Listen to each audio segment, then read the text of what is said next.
Hello student, welcome back to the channel. Myself Ankit. और आज हम बात कर रहे हैं क्लास 12th अकाउंटेंसी का। आपका फर्स्ट चैप्टर है इंट्रोडक्शन ऑफ पार्टनरशिप। तो पार्टनरशिप के बारे में हम पढ़ेंगे कि फंडामेंटल्स इसके क्या होते हैं, पार्टनरशिप क्यों बना है, इसमें क्या क्या रूल्स होते हैं, कौन सा इसमें एक्ट एप्लीकेबल होगा। ठीक है, तो स्टार्ट करते हैं हमारा first chapter introduction of partnership. अब सबसे पहले बच्चों आपको थोड़ा सा मैं पीछे लेके आता हूं, मतलब क्लास 11th में आपने जो पढ़ा है वो है सोल प्रोप्राइटरशिप बेस्ड क्वेश्चंस। मतलब एक अकेला जना ही बिजनेस करेगा, अकेला जना ही काम करेगा, पैसा भी वो ही लगाएगा, रिस्क फैक्टर सारा उसका ही होगा, स्किल सारी उसी की होगी, मैनेजमेंट एबिलिटी सारी उसकी होगी। तो इन सब की वजह से जो आपका बिजनेस है उसमें बहुत सारे कमियां रह जाती हैं। जैसे आपने एक सोल प्रोप्राइटरशिप चला रखी है, ए ने एक सोल प्रोप्राइटरशिप चला रखी है, मतलब जिसमें एक अकेला बंदा ही काम कर रहा है, वो ही ओनर है, वो ही मालिक है। प्रॉफिट हो गया तो उसका, लॉस हो गया तो उसका, कैपिटल उसी को लगानी है, ड्राइंग्स वो ही करेगा, इंटरेस्ट उसी को मिलेगा, इंटरेस्ट वही देगा, सैलरी उसको मिलेगी, कमीशन भी उसको मिलेगा। सब कुछ जो है वो एक ही पर्सन के आगे पीछे घूमता रहता है। ठीक है, अब ये जो पर्सन है जो हमारी सोल प्रोप्राइटरशिप को रन कर रहा है, सोल प्रोप्राइटरशिप का मतलब होता है एक सिंगल ओनर, जिस बिजनेस में मालिक होता है, एक सिंगल पर्सन, एक ही पर्सन अगर किसी बिजनेस में मालिक है तो हम उसको क्या बोलेंगे, हम उसको सोल प्रोप्राइटरशिप बोलेंगे। ठीक है, अब सोल प्रोप्राइटरशिप में हमारे कुछ नेगेटिव पॉइंट्स होते हैं। नेगेटिव पॉइंट्स मतलब सर कुछ कमियां होती हैं। अब वो कमियां क्या होती हैं, किसकी वजह से ऐसा होता है कि हमें सोल प्रोप्राइटरशिप को छोड़ के पार्टनरशिप पे आना पड़ता है। तो हमें कुछ फायदे नुकसान की बात करनी है, जिससे हमें समझ में आएगा कि हम क्लास 12th में पार्टनरशिप के बारे में क्यों पढ़ रहे हैं। हमने क्लास 11th में सोल प्रोप्राइटरशिप बिजनेस पढ़ा है, इसके बाद हम क्लास 12th में पार्टनरशिप पढ़ रहे हैं। ठीक है, तो इसमें आपको यही कंपेयर करना है कि आपके बिजनेस में क्या क्या कमियां आ गई थी जिसकी वजह से आपको पार्टनरशिप पे मूव करना पड़ा। जैसे सबसे पहला आता है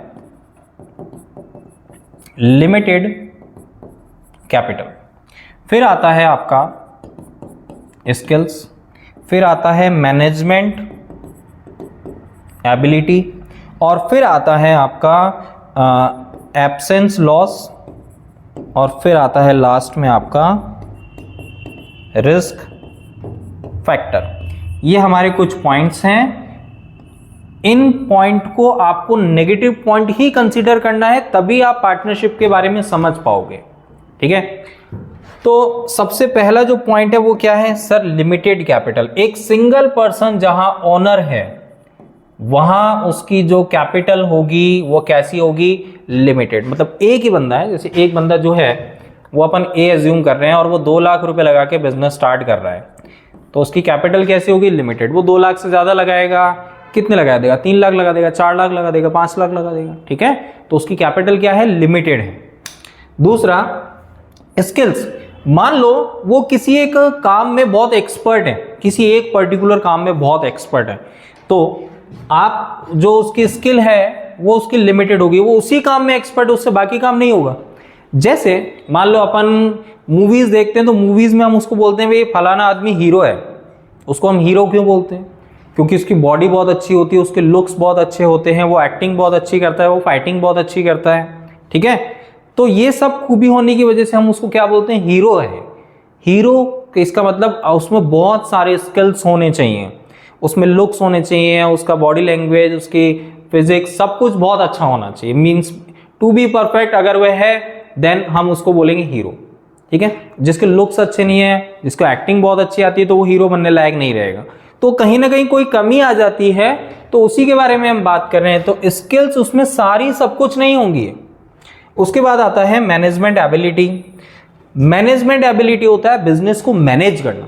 क्या बिजनेस को हर कोई मैनेज कर सकता है, नहीं सर, ये कोई पॉसिबल नहीं है। जैसे हम सिंपल सा एक एग्जांपल लेते हैं, एक क्लास में एक टीचर है जिसको बहुत अच्छा पढ़ाना आता है, लेकिन वो क्लास में सब बच्चों को मैनेज नहीं कर पा रहा है। कोई बच्चा शोर कर रहा है तो वो उसको चुप नहीं करा पा, क्लास में डिसिप्लिन को मेंटेन नहीं कर पा रहा है। तो ये सब जो पॉइंट है ये किसके हैं, मैनेजमेंट एबिलिटी, वो सब के बस की बात नहीं होती है।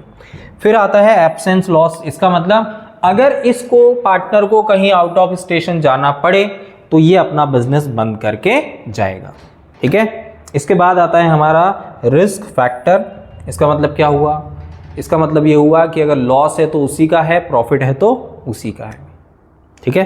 तो ये सारे जो नेगेटिव पॉइंट है इनको जब हम पॉजिटिव में कन्वर्ट करेंगे तो ये किस में आ जाएगा, पार्टनरशिप में। ये पॉजिटिव में कैसे कन्वर्ट होगा मैं आपको समझाता हूं। जैसे आपके पास ए एक पार्टनर था, अब इसको जरूरत पड़ी और पैसे की तो इसने बी को एडमिट किया, इसको जरूरत पड़ी और स्किल्स की, इसने सी को एडमिट किया। तो अगर किसी पार्टनर को हम जोड़ते हैं या किसी भी पर्सन को हमारी फॉर्म में लेके आते हैं तो इसका मतलब है हमारी कैपिटल इंक्रीज होगी, पहला पॉइंट। दूसरा, हमारे स्किल्स बढ़ेंगे, मैनेजमेंट एबिलिटी बढ़ेगी। ठीक है। एक होता है एब्सेंस लॉस, तो अगर एक को कहीं जाना है तो जा सकता है, बाकी दो जने जो है वो बिजनेस को आराम से संभाल सकते हैं। फिर आता है हमारा रिस्क फैक्टर।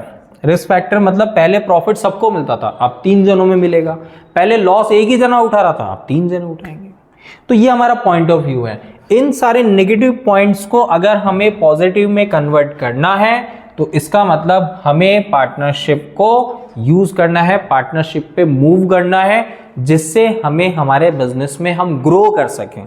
अगर आपको आपका बिजनेस ग्रो करना है तो इट मीन्स आपको सोल प्रोप्राइटरशिप को छोड़ के पार्टनरशिप पे आना पड़ेगा। ये कंपलसरी नहीं होता है, लेकिन अकॉर्डिंग टू द रिक्वायरमेंट ये जरूरी भी हो जाता है, क्योंकि मार्केट में अगर आपको सर्वाइव करना है तो आपके पास जबरदस्त कंपटीशन होगा, और जबरदस्त कंपटीशन है तो फिर आपको पार्टनरशिप किसी न किसी से ढूंढनी पड़ेगी, तभी जाके आप मार्केट में सर्वाइव कर पाओगे। कॉम्पिटिटिव मार्केट में अगर आपको सर्वाइव करना है तो आपको अकॉर्डिंग टू द मार्केट चलना पड़ेगा, आपके अकॉर्डिंग नहीं होगा। जैसे मैं आपको एक एग्जांपल से और समझाता हूं। जैसे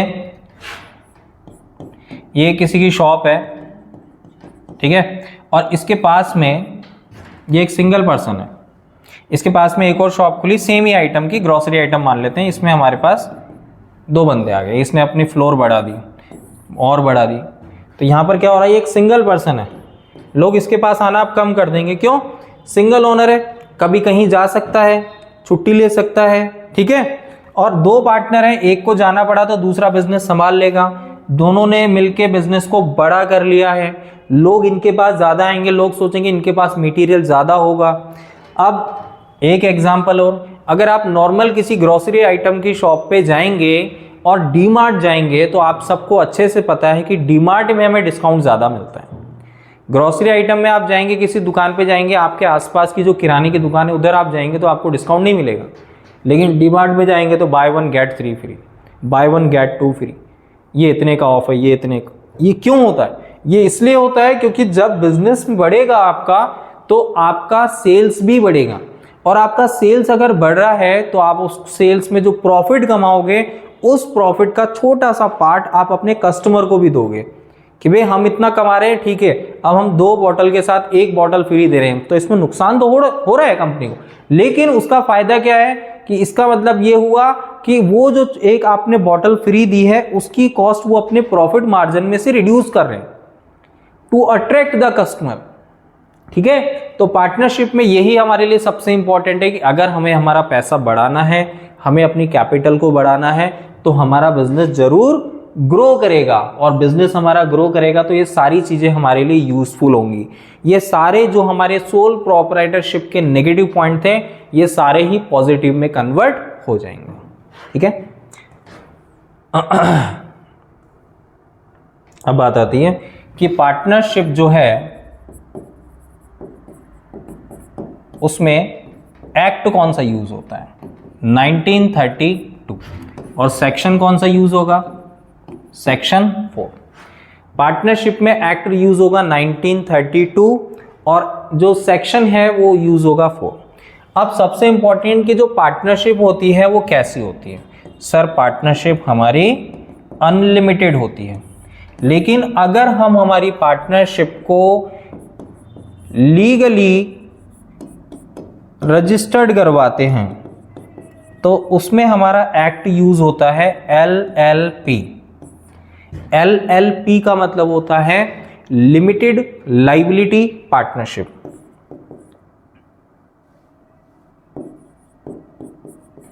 लिमिटेड लाइबिलिटीज पार्टनरशिप, ये जो एक्ट यूज होता है ये 2008 में होता है, ठीक है। और पार्टनरशिप में जो एक्ट लगता है वो 1932 में लगता है। बस हमें क्या ध्यान रखना है सर, हमें ये ध्यान रखना है कि हमारी पार्टनरशिप का रजिस्ट्रेशन होना जरूरी है या नहीं।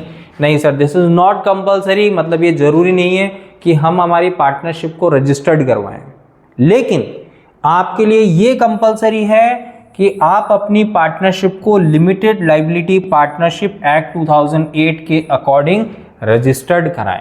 तो इसका मतलब बच्चों क्या हुआ कि सर ये तो हमारे लिए क्या है, कंपलसरी, और ये हमारे लिए क्या है, ऑप्शनल। ऑप्शनल मतलब जरूरी नहीं है कि आप इसके अकॉर्डिंग ही रजिस्टर्ड करवाएंगे, नहीं, कोई जरूरी नहीं। आप रजिस्टर्ड जो जरूरी है वो हमारा है लिमिटेड लाइबिलिटी पार्टनरशिप एक्ट। कल को आपका बिजनेस डूब भी जाएगा तो इट मीन्स आपकी लाइबिलिटी कैसी है, limited. You are not responsible to pay the excess amount over your capital. इसका मतलब आप अपनी कैपिटल से जितना एक्सेस बैलेंस होगा उसको पे करने के लिए रिस्पॉन्सिबल नहीं है, ठीक है। नेक्स्ट जो हमारा पॉइंट आता है वो आता है पार्टनरशिप डीड। अब पार्टनरशिप डीड क्या होती है? डीड का मतलब होता है पार्टनर्स के बीच में किया हुआ एग्रीमेंट। एग्रीमेंट वो चीज है जो दोनों पार्टनर्स के, तीनों पार्टनर्स के बीच में लिखा पड़ी हुई है। क्या ये एग्रीमेंट रिटर्न में होना जरूरी है? बिल्कुल।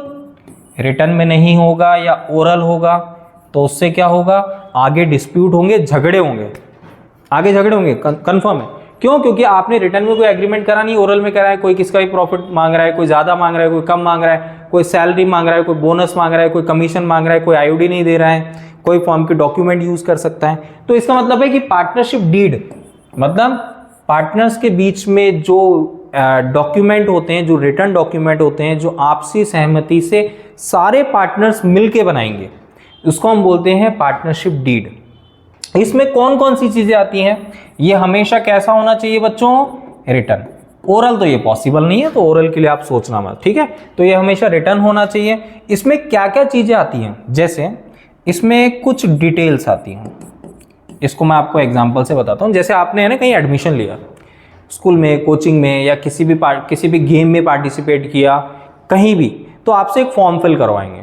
आप फॉर्म फिल कराएंगे तो आपके उसमें आपके नाम, आपका एड्रेस, आप किसके बिहाफ पे आए हैं, आपका जो भी डिटेल्स वगैरह, एकेडमिक डिटेल वगैरह, ब्लड ग्रुप वगैरह, मेल फीमेल, सब कुछ लिखवाते हैं। तो ऐसे ही पार्टनरशिप डीड, इतने छोटे से फॉर्म में अपन इतनी सारी चीज़ें फिल कर रहे हैं, तो पार्टनरशिप डीड में भी तो हम सारी चीज़ें फिल करेंगे। तो इसका मतलब इसमें मेनली क्या आएगा, फॉर्म के बारे में जितनी भी चीज़ें हैं, जैसे फॉर्म का नाम, उसका एड्रेस, पार्टनर्स के नाम, उनका एड्रेस, उनकी कैपिटल, उनका प्रॉफिट शेयरिंग रेशो, कौन पार्टनर कब एडमिट होगा, कब रिटायर होगा, कब किसी डेथ हो जाए तो कैसे कैलकुलेशन करेंगे, फर्म के अकाउंट ऑडिट कब होंगे, फर्म में आप डबल बुक कीपिंग को फॉलो करेंगे या सिंगल एंट्री सिस्टम को फॉलो करेंगे, क्या क्या चीजें हैं, ठीक है। एडमिशन, रिटायरमेंट वगैरह सॉरी सब कुछ डिटेल्स आपको इसमें लिखनी होगी। किसमें? पार्टनरशिप डीड में। तो इसका मतलब है पार्टनरशिप डीड में वो सारी चीजें आ जाती हैं जो फर्म में किसी भी पार्टनर के लिए कंपलसरी होते हैं।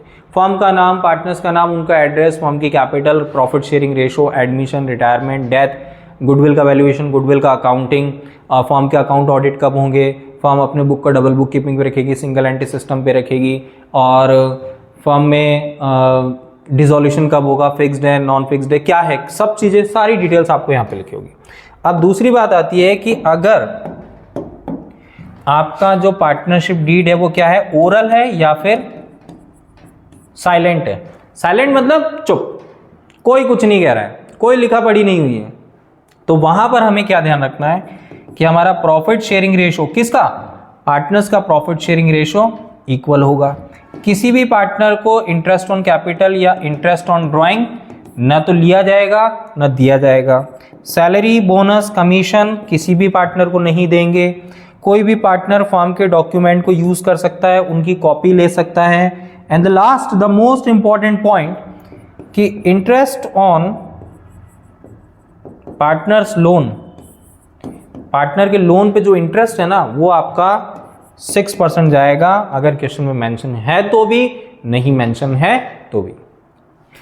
तो बच्चों आज जो हमने पढ़ा है वो इंट्रोडक्शन ऑफ पार्टनरशिप जो है उसका फर्स्ट पार्ट है। आई होप आपको समझ में आया होगा। और नेक्स्ट जो हम वीडियो लेके आएंगे उसमें हम इंट्रोडक्शन ऑफ पार्टनरशिप का पार्ट 2 जो होगा, जिसमें P&L अप्रोप्रिएशन कब बनाया जाता है, क्यों बनाया जाता है, कैपिटल अकाउंट क्या होते हैं, किस तरीके से बनाए जाते हैं, इन सब के बारे में डिटेल से पढ़ेंगे। ठीक है, अपना ध्यान रखिए। Thanks for watching the video, all the best.